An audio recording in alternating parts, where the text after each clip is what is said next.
Should you be able to repair something that you paid good money for? It seems like a no-brainer that the answer should be yes, but Apple has long been notorious for making their devices very unfriendly to DIYers who just want to replace the battery or fix a cracked screen. Not only has self-repair on an Apple device voided your warranty in the past, but Apple intentionally designs its products to make them hard to fix at home. I mean, they've even used proprietary screws. But Apple has done a face turn worthy of pro wrestling and announced their self-service repair program, which ideally will allow users to fix their iDevices at home without voiding their warranties. And Apple will even help customers do it? Oh, sign me up, but how exactly is it going to work? The idea is that if you need a repair, you can have a look at an Apple official repair manual and then order the parts you need from the Apple online store. The program, which will debut in the US and roll out to other countries throughout 2022, is initially going to support the iPhone 12 and 13, with support for M1-based Macs coming sometime later that year. The online store is going to have 200 plus parts and tools available for repairs on the two supported iPhone lineups, so expect things like spudgers and suction cups to appear alongside actual replacement parts. But what parts can you actually get and fix yourself? There wasn't an exhaustive list at the time we published this video, but we can tell you that Apple will offer batteries, displays, and cameras. So basically the parts of the phone that are most likely to get damaged or worn out during regular use, with the exception of the lightning ports.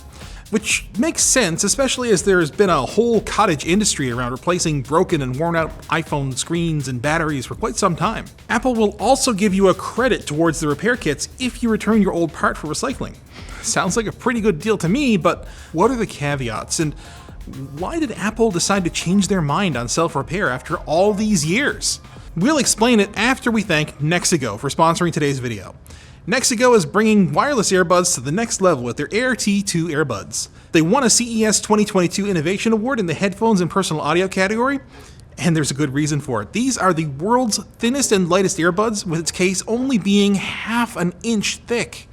Don't worry though, you still get great battery life with up to 7 hours in a single charge, and an extra 28 hours with the case. Get your Nexigo Air T2 earbuds today using the link down below. So, what's the catch, Apple? The really big elephant in the room is exactly how much all of this will cost.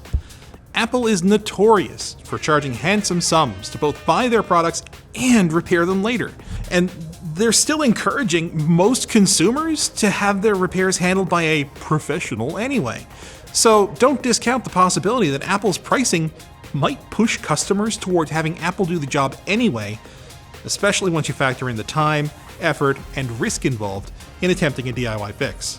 And although Apple relented recently on allowing third-party repair shops to obtain official Apple tools and parts, something it did not permit for a long time, I must add, it hasn't always been clear which of these shops was authorized, as Apple doesn't provide a list, and some independent shops have even refused to join Apple's official authorization scheme as they believe the terms of Apple's contract were unreasonable.